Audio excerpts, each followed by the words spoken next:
Bonjour à toutes et tous. Merci de nous avoir rejoints. Nous vous proposons encore de patienter 2 minutes, le temps d'attendre les derniers participants, et nous allons démarrer notre webinaire. À tout de suite.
Voilà, je vous propose de démarrer notre webinaire.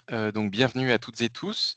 Je suis Mathieu Lenohan, je suis sous-directeur à la MSA Alpes du Nord et je suis accompagné pour ce webinaire de Florent Guillet, donc responsable du recouvrement, et Samlan Vangprasit, qui est notre responsable communication. Donc nous allons, sur la prochaine demi-heure, vous présenter les dispositifs d'accompagnement à destination des exploitants agricoles dans le contexte spécifique des impacts de la crise au Moyen-Orient, qui correspond à un acronyme ICMO, avec lequel du coup vous aurez vocation à vous familiariser. Donc 5 dispositifs existent, on vous les présentera rapidement. Nous allons ensuite zoomer sur les 2 dispositifs qui concernent plus spécifiquement l'AMSA. Alors, techniquement, vous avez la possibilité d'adresser vos questions, si vous le souhaitez, dans le fil de discussion, dans la rubrique questions-réponses. N'hésitez pas, nous ferons des petites interruptions pour lire vos questions et puis y répondre dans la mesure du possible. Voilà, sur du coup les dispositifs existants pour l'accompagnement de cette crise au Moyen-Orient concernant nos agriculteurs, nous avons 5 dispositifs qui ont été mis en place. Un premier dispositif qui prévoit la prise en charge du droit d'accise applicable au GNR agricole pour le mois d'avril 2026. Un deuxième qui concerne le remboursement de 15 centimes par litre sur le GNR agricole jusqu'à la fin du mois d'août 2026. Donc, qui sont 2 dispositifs qui transitent par les services des finances publiques. Et un troisième dispositif qui est le prêt flash carburant pour les entreprises dans les secteurs de la pêche, du transport et de l'agriculture. Donc, ces 3 dispositifs ne sont pas gérés directement par la MSA. Néanmoins, vous avez tout à fait la possibilité de retrouver des informations complémentaires sur le site de l'État. Donc, nous allons vous mettre le lien dans le fil de discussion. Donc, l'idée cet après-midi, c'est de zoomer sur les 2 dispositifs MSA qui concerne nos exploitants agricoles. Le premier qui va porter sur le report de paiement pour les cotisations et contributions sociales au titre de l'année 2026. Et le deuxième, qui portera sur une prise en charge exceptionnelle des cotisations sociales, dont l'échéance est à ce jour fixée au 31 mai, raison pour laquelle on a aussi besoin de communiquer auprès de vous et de votre réactivité dans le recours à ce dispositif. Donc sans plus de transition, je passe la parole à Florent Guillet pour zoomer sur ces deux dispositifs. Merci. Bonjour à tous. Alors, nous allons commencer par le premier dispositif qui va consister en un report de paiement des cotisations et contributions sociales qui sont dues au titre de l'année 26. Alors, plusieurs principes à cette demande potentielle de report, si vous souhaitez solliciter un report de vos cotisations. Il s'agit donc de reporter le paiement des cotisations 2026 pour 6 mois. C'est ce qui a été accordé par le ministère. Et cela à compter du 23 mars 2026. C'est le moment où la communication, le communiqué de presse ministériel est paru pour les exploitants et les employeurs de main-d'œuvre agricole et forestiers. Ce dispositif de report des cotisations n'entraînera aucune majoration de retard. Pour ceux qui ont besoin d'attestations de vigilance, elles pourront être délivrées pendant cette période du report, à condition que toutes les obligations déclaratives soient respectées, aussi bien côté DSN que UDFS. Il n'y a aucune condition de poser pour bénéficier de ce report. Le report portera sur la part patronale de toutes les cotisations et contributions sociales légales ou conventionnelles, à l'exception des contributions de santé et prévoyance pour les cotisations sur salaire. Alors, la mise en œuvre de ce report, il faut quand même faire une demande préalable auprès de la caisse de MSA. La demande peut être formulée en contactant la caisse par mail ou téléphone. Nous avons d'ailleurs mis sur le site internet de la caisse une boîte mail dédiée, une boîte donc qui s'appelle ICMO, hein, avec le fameux acronyme dont on parlait tout à l'heure. Aucune décision d'accord ou de refus, par contre, ne sera notifiée à l'adhérent suite à sa demande. La demande est prise en compte automatiquement. L'existence de cette demande préalable conditionnera la non-application des majorations de retard de paiement. Et bien sûr, ce report de paiement ne préjuge pas du bénéfice d'une éventuelle prise en charge de cotisation qui peut par contre ne pas couvrir la totalité des échéances qui auront fait l'objet du report. Alors, le report peut être mis en œuvre directement par l'adhérent, soit pour les employeurs en modulant côté DSN le bloc 20, hein, techniquement, sur la DSN, le bloc de paiement, ou bien en modifiant le montant du virement pour les exploitants. Le report peut aussi être mis en œuvre par nous, à la demande, en suspendant les prélèvements pour les employeurs hors DSN et pour les exploitants.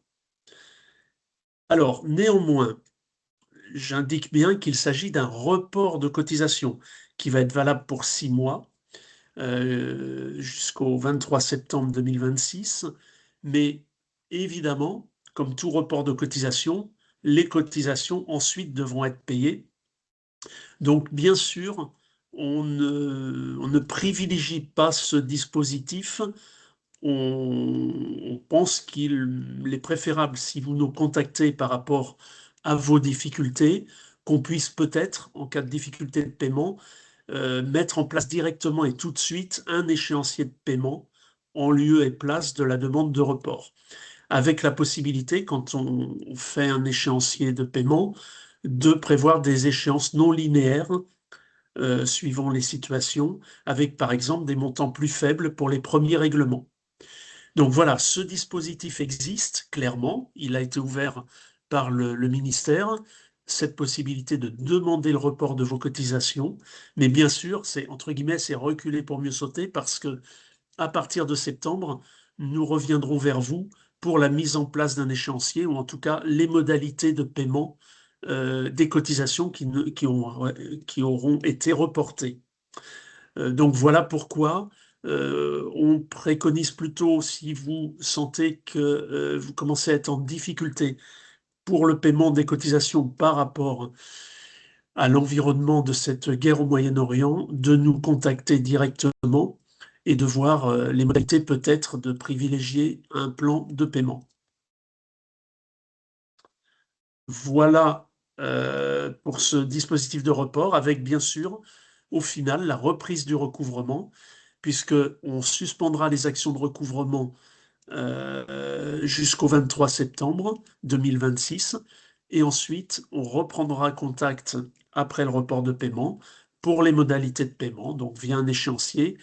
En parallèle, l'éventuelle prise en charge de cotisation couvrira peut-être une partie des cotisations, mais on aura bien sûr, à ce stade, on n'a pas de visibilité sur la prise en charge qui pourrait être accordée. Et puis, bien sûr, les instructions sont d'être bienveillant dans l'examen des demandes d'échéancier de paiement et des remises de majoration et pénalités de retard s'il n'y a pas eu demande de report des cotisations qui est ce report, lui, ne génère pas de majoration de retard. Si par contre vous faites un échéancier de paiement avec nous, il est bien évident que les majorations et pénalités de retard qui peuvent en découler seront regardées avec bienveillance quand on les passera devant la commission de remise des majorations et pourront faire l'objet d'une remise intégrale si c'est en lien avec la crise au Moyen-Orient. Voilà pour le dispositif, le premier dispositif de report de cotisation. Donc, je ne sais pas si à ce stade il y a des questions parce que je ne vois que mon fichier. Alors, pas de question. On avait simplement une demande de précision sur ce que signifiait UDFS. Donc, c'est un acronyme, effectivement, qui désigne la campagne déclarative par laquelle les revenus professionnels agricoles sont déclarés.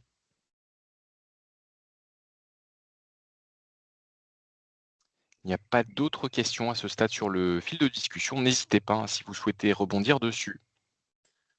Alors, le deuxième dispositif plus important, c'est celui de la prise en charge partielle de cotisations sociales.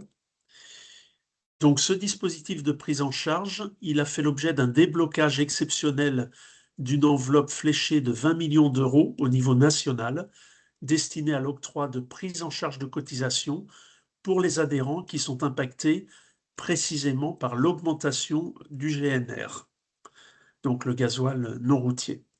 Il y a eu un arrêté du 5 mai 2026 qui a réparti entre les départements cette enveloppe sur la base de la consommation du GNR sur les territoires. Pour Alpes du Nord, nous disposons donc d'une enveloppe de 401 543 euros qui se répartit entre 191 973 euros pour l'Isère, 76 198 euros pour la Savoie et 133 372 euros pour la Haute-Savoie. Alors, les conditions d'attribution de cette prise en charge de cotisation, elles sont complètement identiques aux prises en charge de cotisation classiques que l'on a chaque année. Donc, les conditions de droit commun, ce sont notamment le respect du plafond des aides de minimis au niveau européen, la condition de viabilité de l'exploitation ou de l'entreprise, l'étude que l'on fait des critères sociaux, etc. Donc, tous nos critères habituels sont embarqués dans ce dispositif. La demande, et c'est très important, la demande se fait par le service en ligne Mes démarches numériques qui a été déployé en début d'année, même si on peut mettre à disposition un imprimé qui figure sur le site internet, mais malgré tout, le service en ligne offre beaucoup d'avantages, et notamment de l'automatisation, de la fiabilité, de la sécurité. Donc vraiment, vraiment, on engage tous ceux qui souhaitent faire la démarche d'une demande de prise en charge de cotisation à passer par notre site internet. La rubrique est bien en visibilité sur les aides Moyen-Orient. Donc, vous pourrez accéder sans problème au service en ligne qui vous permet d'enregistrer votre demande directement, de façon dématérialisée, demande qui va nous arriver là aussi directement dans notre système d'information et être sécurisée de cette façon-là. Le motif, alors, il a été décidé de ne pas faire un autre imprimé que celui qui existait déjà, hein, pour pas démultiplier les conditions administratives et les formulaires. Donc, le formulaire actuel de demande de prise en charge de cotisation classique a été modifié avec un motif supplémentaire qui s'appelle donc Impact de la crise au Moyen-Orient.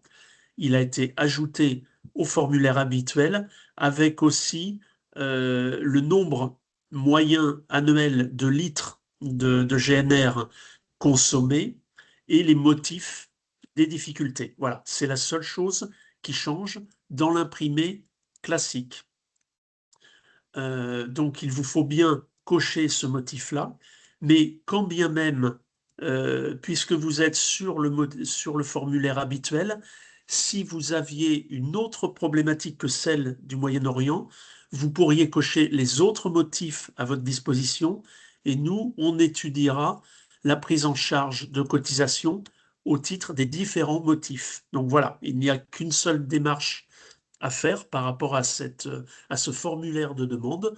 Vous mettez les motifs qui vous correspondent. Si c'est que le Moyen-Orient, ça sera que le Moyen-Orient et vu dans une commission dédiée. S'il y a d'autres motifs classiques en plus du Moyen-Orient, ça sera vu dans la commission des prises en charge classiques. Alors, donc, comme je le disais, il y a lieu de déclarer le volume moyen annuel de GNR consommé, l'impact de cette augmentation sur la situation au travers d'une description succincte, hein. C'est une déclaration sur l'honneur, il n'y aura pas de justificatif à fournir. Par contre, comme le disait Mathieu Lenohan en introduction, la date limite de dépôt de ces demandes est fixée au 31 mai 2026, donc dans quelques jours. D'où notre intervention aujourd'hui, puisque il y a très peu de temps pour compléter les demandes, sachant qu'ensuite le motif ICMO sera supprimé des formulaires de demande à partir du 1er juin. Donc on ne pourra plus faire de demande au-delà du 31 mai. Il y aura un rapprochement qui a déjà eu lieu avec les directions départementales des territoires pour orienter les aides vers les exploitations financièrement les plus en difficulté et en sélectionnant notamment les plus fragilisées par la crise inflationniste actuelle. Donc il va y avoir une étude, une analyse conjointe avec les DDT pour toutes les demandes de prise en charge. L'attribution de ces prises en charge de cotisation se fera donc sur la base de 3 critères. Tout d'abord, les données économiques complétées par les adhérents dans leur demande, hein, toutes les informations économiques que vous remplissez dans le formulaire. Deuxième critère, les difficultés de paiement des cotisations et la notion de viabilité économique de l'exploitation ou de l'entreprise. Et troisième critère qui sera plus spécifiquement vu dans la cellule départementale avec les DDT, le critère d'intensité énergétique des exploitations. Alors, sur les conditions d'attribution, à la réception des demandes par la MSA, nous vérifierons la complétude du formulaire, l'éligibilité au regard notamment de la qualité du demandeur, la condition de viabilité économique et le respect du plafond des minimis conformément au droit commun. Ensuite, cette liste de dossiers éligibles sera transmise à la cellule départementale spécifique qui sera mise en place par le préfet, composée du directeur départemental des territoires et du directeur de la MSA locale. Cette cellule associera également des représentants de la Chambre d'agriculture, voire du secteur bancaire. Et cette cellule a pour vocation de déterminer d'ici au 31 juillet 26 la liste des demandeurs qui pourront faire l'objet d'une demande de prise en charge en indiquant le montant de la prise en charge à laquelle ils peuvent prétendre. Alors pour l'instant, il y a une valeur cible, mais qui n'est qu'une cible, d'une aide de 800 € par adhérent. Voilà. Et potentiellement, les choses peuvent évoluer. C'est un point de départ. Ensuite, il y aura notification par la MSA du montant de la prise en charge définitivement accordée par la commission, puis affectation de cette prise en charge sur les dettes antérieures ou sur l'encours 26. Contrairement au report de cote, on pourra agir aussi et affecter cette aide sur des dettes antérieures à 2026. Les prises en charge, par contre, ne pourront faire l'objet d'aucun remboursement. Il n'y aura pas de versement de cette aide, mais une affectation aux dettes de cotisation. Voilà pour ce deuxième dispositif qui va entrer en vigueur dès la fin de la demande, de la date limite de demande des prises en charge au 31 mai.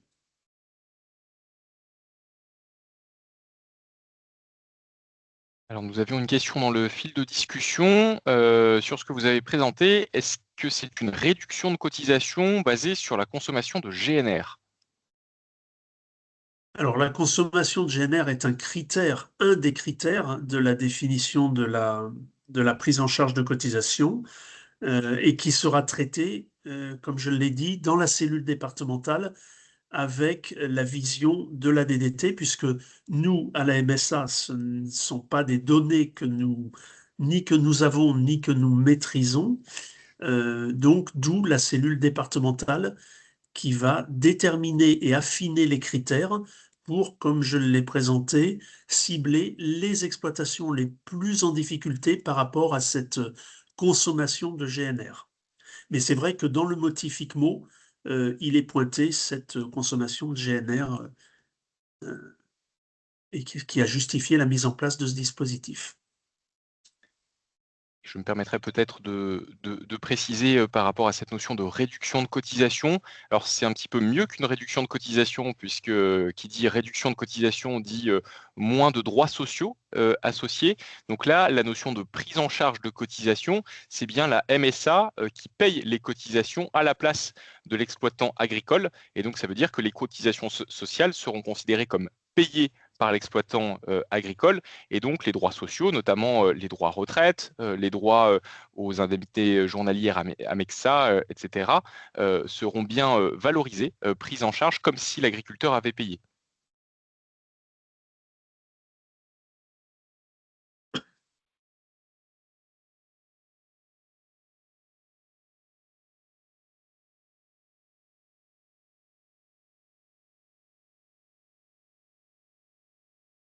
Alors, autre question, sur quelle base est calculée la viabilité de l'entreprise?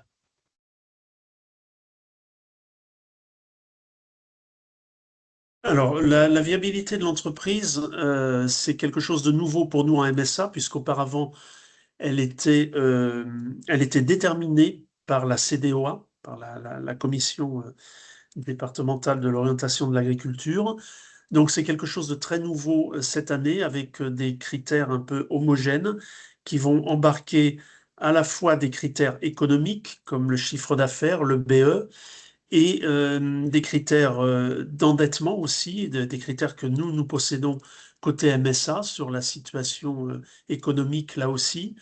Et il va être déterminé trois niveaux, soit une viabilité totale, une viabilité fragilisée ou bien une non-viabilité. Un cas le plus rare, c'est un système qui s'applique pour les prises en charge de cotisations classiques et qui va être embarqué de la même façon sur le dispositif ICMO. Alors, autre question importante. Bonjour, j'ai fait la demande de prise en charge exceptionnelle de cotisation dès son ouverture, c'est-à-dire le 18 mars. À ce moment-là, il n'y avait pas de case Moyen-Orient et hausse du coût du GNR. Comment pouvons-nous modifier la demande de prise en charge? Alors, je pense que c'est important effectivement par rapport à votre question. Donc, je comprends qu'il y a une demande de prise en charge de cotisation qu'on appelle chez nous classique, hein, puisque chaque année, on a une enveloppe de prise en charge de cotisation qui nous est octroyée. Là, on a un dispositif nouveau, exceptionnel, qui se met en place, mais qui ne se substitue pas au dispositif de prise en charge de cotisation classique. Donc, on peut tout à fait bénéficier à la fois du dispositif de prise en charge de cotisation classique et du dispositif de prise en charge de cotisation ICMO. Donc, si vous avez déjà adressé une demande de prise en charge de cotisation dite classique et que vous êtes par ailleurs impacté par la crise au Moyen-Orient, nous vous invitons d'ici au 31 mai à adresser une deuxième demande qui sera donc complémentaire de prise en charge de cotisation, du coup, qui viendra s'ajouter à la demande de prise en charge de cotisation classique. Je ne sais pas, Florent, si vous voulez compléter.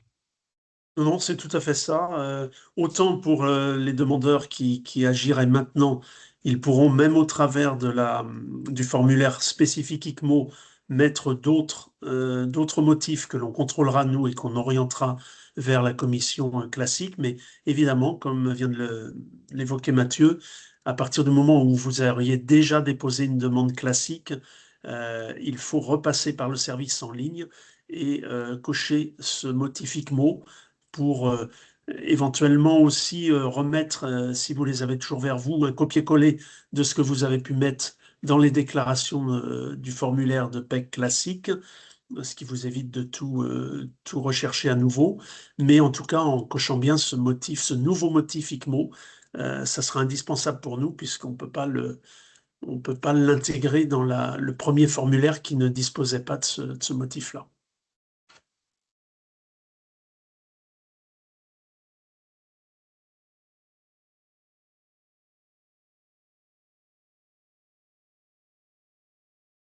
J'en profite pour ajouter que j'ai vu passer une question sur l'attestation de minimi.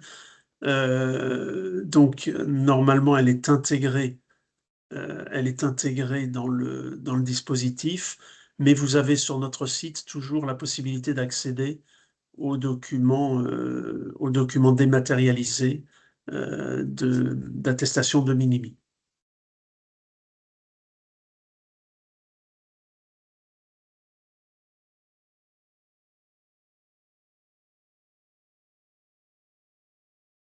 Est-ce qu'il y a d'autres questions que vous souhaiteriez poser?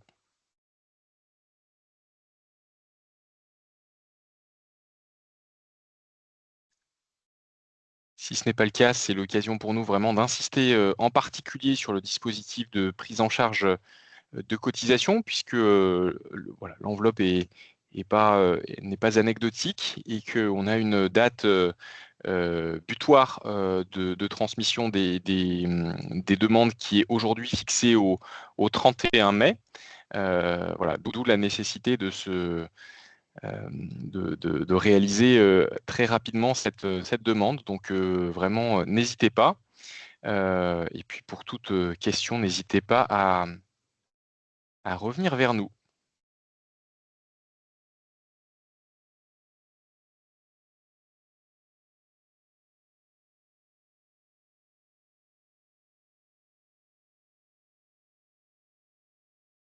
Voilà, s'il n'y a pas de questions complémentaires, nous vous remercions en tout cas pour votre attention.